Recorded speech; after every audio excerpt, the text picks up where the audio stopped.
So now, when we type something here and press enter, we've got our search entry right here. Yeah?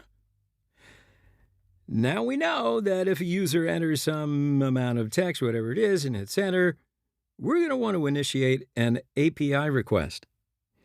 And we intend to go find some images that are matching whatever we enter as text here. Yeah?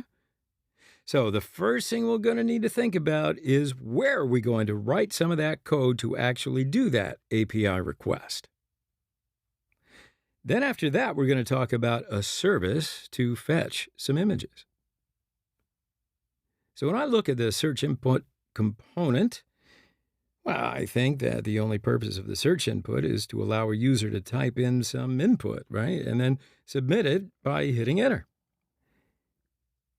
It's not really the search input's job to take this entry and then use it to make an API request or to find some images for that matter.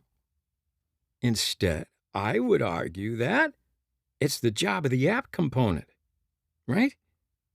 For the search input, rather than doing any API requests, I think that we need to somehow take the search entry and pass it back up to the app component. And then the app component can be the one in charge of actually making an API request and somehow getting that list of images. So in this section, we are going to figure out how we can somehow get that search entry from our search input back up and into that app component. So this is definitely going to be a new thing for us to learn here. At this point, we've really only learned how to communicate between components through the prop system. And remember, the prop system only allows us to pass information from the parent component down to a child. We can only pass information from the app component down to search input through props. But we can use a little trick. All right, so here's what we're going to do. We're going to turn the app component into a class-based component.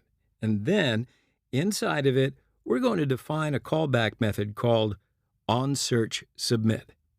And then whenever the app component decides to show our search input, it's going to pass that callback method as a props down to the search input. And the search input is going to call that callback anytime that the user submits our form with whatever search term the user's entered. All right? So, a lot of theory. We'll take a quick break, and then we'll come back, and in the next section, we'll start refactoring our app component. See you there.